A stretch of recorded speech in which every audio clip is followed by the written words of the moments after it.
जो अपने माँ बाप की सगी नहीं हुई वो हमारी क्या होगी। नित्या ने भागकर शादी क्यों की? क्या उसके ससुराल वालों ने उसे अपनाया? क्या वो फिर कभी अपने मायके जा पाई? समीर क्यों बदल गया? आज घर में काफी चहल पहल थी। छोटी ननंद मेघा की शादी 15 दिन बाद ही थी, तो सब उसकी तैयारियों में लगे हुए थे। बड़ी ननंद वाणी और उसके पति हेमंत घर आए हुए थे। सब लोग पापा जी के कमरे में बैठकर इसी बारे में डिस्कस कर रहे थे, जबकि घर की बहू नित्या सबके लिए चाय नाश्ते की तैयारी कर रही थी। जैसे ही चाय नाश्ता तैयार हुआ, वो सबका चाय नाश्ता लेकर उनके कमरे में आ गई, लेकिन उसके कमरे में प्रवेश करते ही सब लोग चुप हो गए। नित्या को ये बात बहुत अजीब लगी, पर फिर भी उसने सबको चाय नाश्ता परोसा और खुद भी अपना चाय नाश्ता लेकर बैठ गई। तभी मम्मी जी ने उसके पति समीर को नित्या को बाहर भेजने का इशारा किया, जिसे नित्या ने देख भी लिया, लेकिन अनजान होने का नाटक करती हुई वो चुपचाप बैठी रही। आखिर समीर ने नित्या से कहा, नित्या, हम लोग कुछ जरूरी बात कर रहे हैं, प्लीज तुम अपने कमरे में जाकर नाश्ता कर लो। नित्या ने प्रश्न भरी नजरों से समीर की तरफ देखा, जैसे कह रही हो कि मैं भी तो इस घर की सदस्य हूँ, भला मेरे सामने बात क्यों नहीं हो सकती। मुझे भी तो इस घर में क्या चल रहा है वो सब बातें जानने का हक है।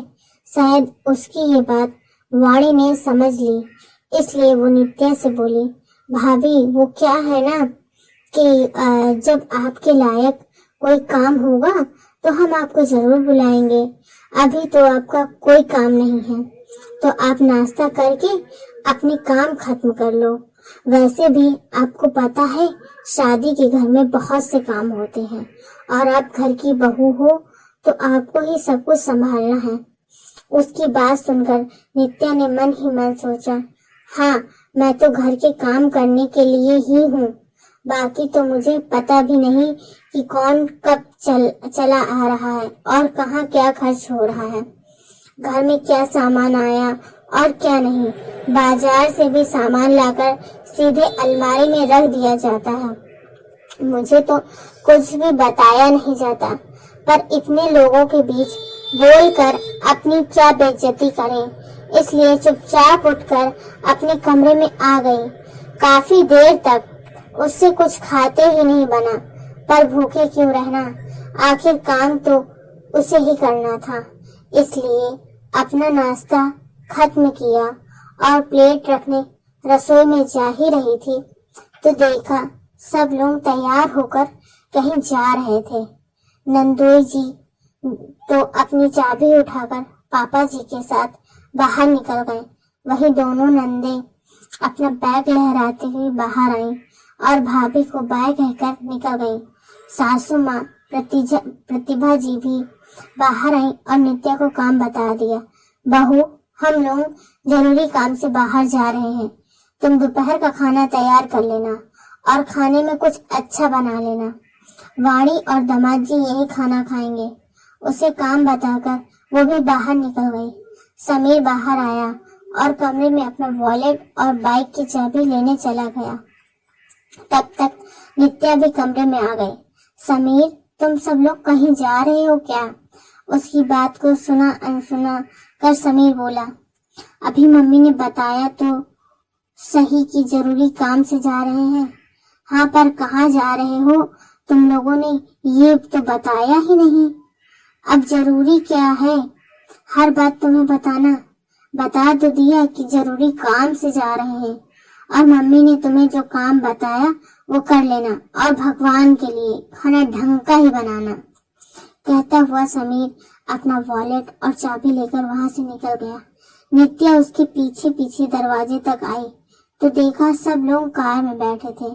समीर भी जाकर अपनी बाइक पर बैठ गया, पर पता नहीं क्यों ये लोग अभी भी रवाना नहीं हो रहे थे। नित्या वही दरवाजे पर खड़ी उन लोगों को देख रही थी। ऐसा लग रहा था जैसे वो लोग किसी का इंतजार कर रहे हैं।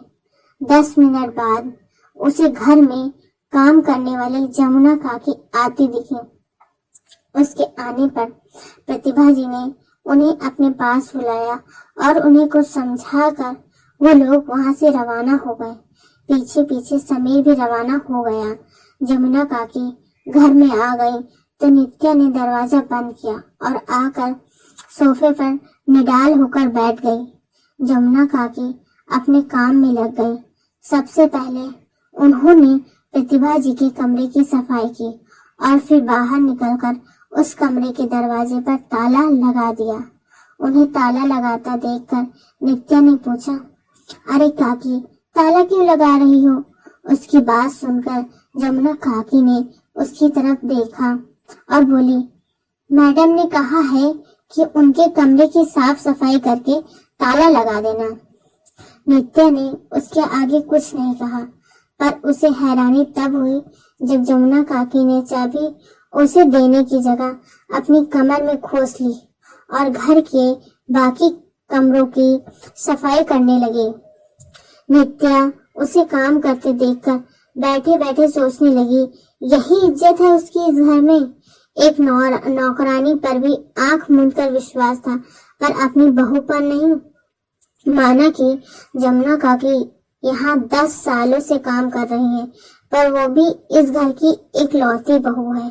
आज नहीं तो कल उसे ही तो सब कुछ संभालना है। खैर, नित्या ने देखा कि जैसे जैसे जमुना काकी सफाई करती जा रही थी, वैसे वैसे सब कमरों पर ताला लगाती जा रही थी। उन्होंने सिर्फ नित्या का कमरा, रसोई और हॉल ही छोड़ा था जहाँ ताला नहीं लगा था। नित्या अभी भी सोफे पर ही बैठी हुई थी कि जमुना काकी अपना काम खत्म कर जाने लगी। तब नित्या ने टोका, काकी, आप तो जा रही हो, अब सारे कमरों को ताला लगा दिया तो चाबी भी दे दो। नहीं तो जब वो लोग आएंगे तो दरवाजा कैसे खोलेंगे? उसकी बात सुनकर जमुना काकी बोली, माफ करना बहू रानी, पर मेम साहब ने मना किया है आपको चाबी देने से। उन्होंने कहा कि ताला लगाकर चाबी पड़ोस वाली सरला जी को दे देना। कहकर जमुना काकी घर से निकल गई, जबकि नित्या सोफे पर बैठी एकटक उन्हें जाती देखती रह गई। इतना बड़ा अपमान उससे बिल्कुल बर्दाश्त नहीं हो रहा था। उसे अब घर में घुटन सी होने लगी थी। आखिर उसकी गलती क्या थी? बैठे बैठे उसे वो दिन याद आ गया जब वो कॉलेज के फर्स्ट ईयर में थी। वो एक ऐसे परिवार से संबंध रखती थी जहां लड़कियों की शिक्षा का कोई मोल नहीं था, जहां 10वीं तक पढ़ाई कर ली, बस उसके बाद शादी कर दी जाती थी। पर नित्या के माता पिता ने उसे बड़े अरमानों के साथ अपने परिवार वालों से लड़ झगड़ कर कॉलेज पढ़ने भेजा था। वो चाहते थे कि उनकी बेटी अपने पैरों पर खड़ी हो। वो हमेशा उसे आगे बढ़ता हुआ देखना चाहते थे। इसलिए अपने रूढ़िवादी परिवार के खिलाफ जाकर भी उन्होंने उसे पढ़ाया लिखाया और आगे की शिक्षा के लिए शहर भेजा। गांव के माहौल से निकलकर नित्या पहली बार शहर में आई थी। उसे ये स्वतंत्रता, यहाँ का रहन सहन बहुत भा रहा था। वहीं कॉलेज में समीर से उसकी मुलाकात हुई थी। वो फाइनल ईयर में था। पहले दोस्ती हुई, फिर प्यार। फाइनल एग्जाम आते आते तो दोनों शादी के सपने बुनने लगे थे। समीर का तो वैसे भी आगे पढ़ने का मन नहीं था।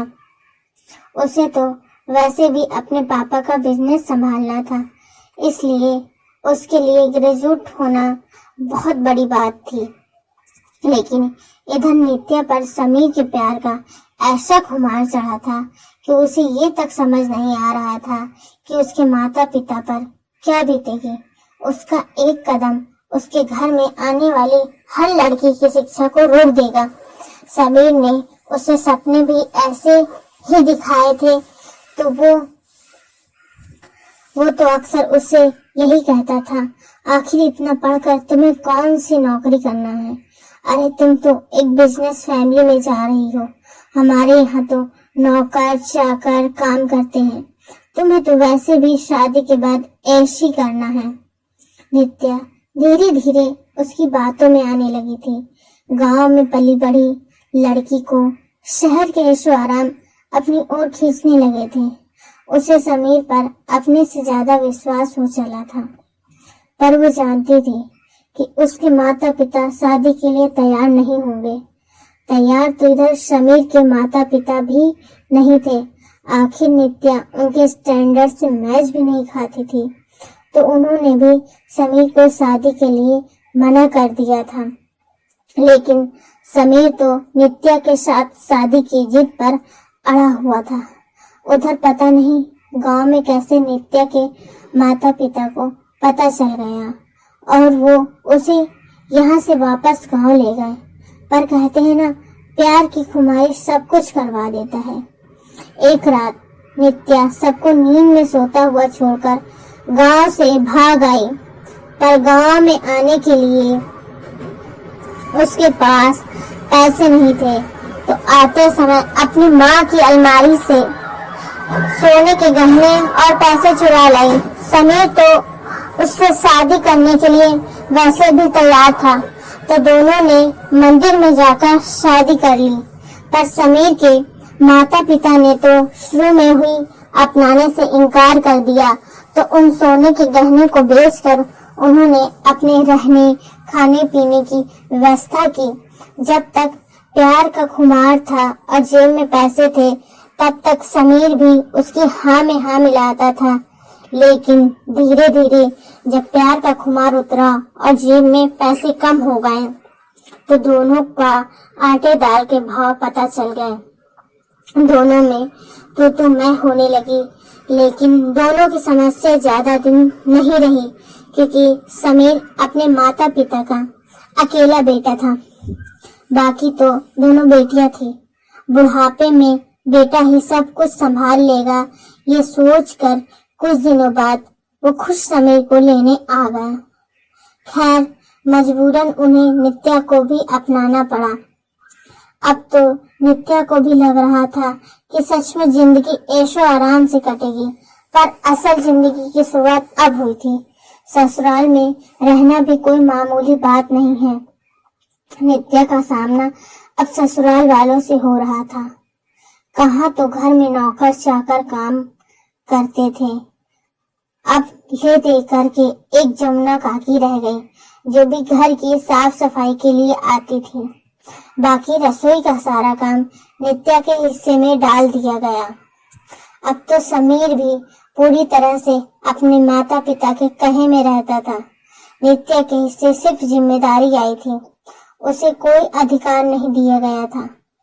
आज उसे पछतावा होता था कि क्यों उसने अपने ही पैरों पर कुल्हाड़ी मार ली। अपने माता पिता का दिल दुखा कर वो यहाँ कहाँ खुश है।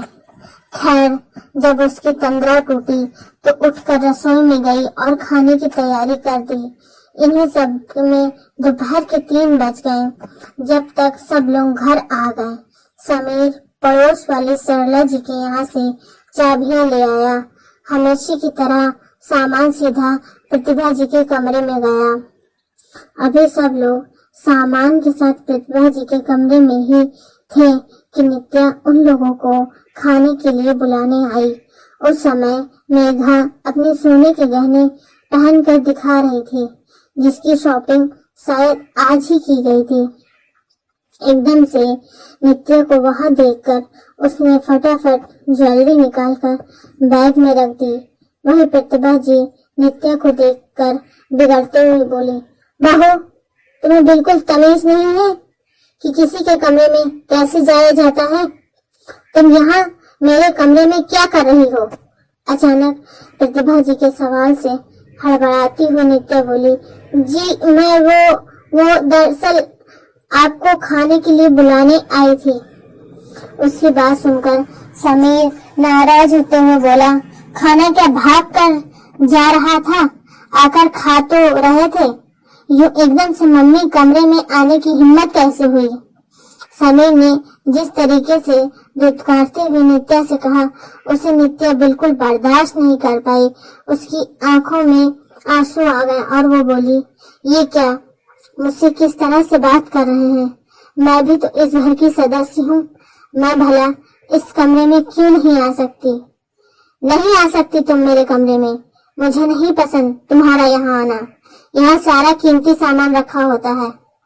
अचानक से प्रतिभा जी बोली। उनकी बात सुनकर नित्या को ऐसा लगा जैसे कोई उस पर चोरी का इल्जाम लगा रहा हो। उसने भी प्रतिभा जी के सामने आते हुए कहा, आपको मुझसे ज्यादा जमुना काकी पर विश्वास है, जबकि मैं आपके घर की बहू हूँ। मैं घर में मौजूद थी, फिर भी आपने जमुना काकी से कमरों में ताला लगवाया और चाबी सरला आंटी के घर पर दे दी। आपको मुझ पर रत्ती भर भी भरोसा नहीं? हाँ, नहीं है मुझे तुझ पर भरोसा। भला हम तुझ पर भरोसा क्यों करें? अरे, जो अपने माँ बाप की सगी नहीं हुई वो हमारी क्या सगी होगी? तू तो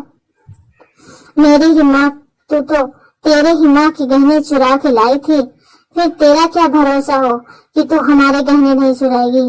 प्रतिभा जी ने आज तक दिल की भड़ास मुंह पर निकाल ही दी। सुनकर नित्या बिल्कुल हैरान रह गई। उसे ऐसा लगा कि किसी ने आईने के सामने खड़ा होकर उसे नंगा कर दिया हो।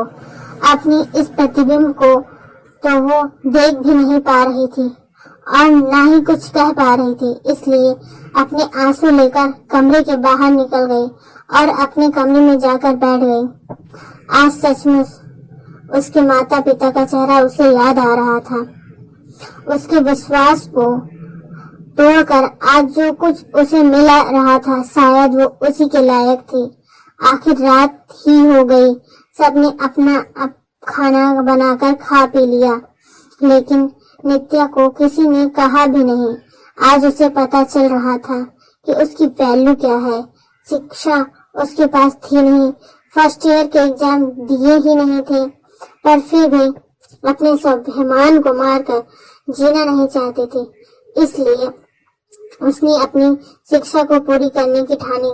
जानती थी कि घर में कोई भी पैसा नहीं देगा, इसलिए उसने दूसरे दिन एक छोटे स्कूल में नौकरी के लिए अप्लाई किया। भला एक 12वीं पास लड़की को क्या नौकरी मिले, पर फिर भी डेमो के बाद प्री प्राइमरी टीचर की जॉब उसे दे दी गई। सैलरी सिर्फ 5,000 रुपए। पहले तो घर में कोई इस बात के लिए तैयार नहीं था, लेकिन 6-7 घंटे के लिए कम से कम नित्या से छुटकारा मिलेगा, ये सोचकर ही प्रतिभा जी ने हाँ कर दी।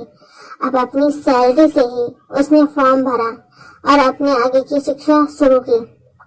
आखिर अथक परिश्रम और समय के साथ उसने अपनी शिक्षा को भी पूरी की और अच्छी जगह पर नौकरी पर भी लग गई।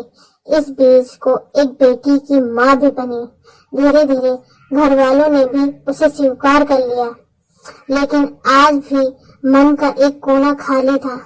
कई बार कोशिश भी की माता पिता से बात करने की, लेकिन पिता ने ये कहकर धुतकार दिया कि तेरा साया भी मैं अपने घर पर नहीं पड़ने दूंगा।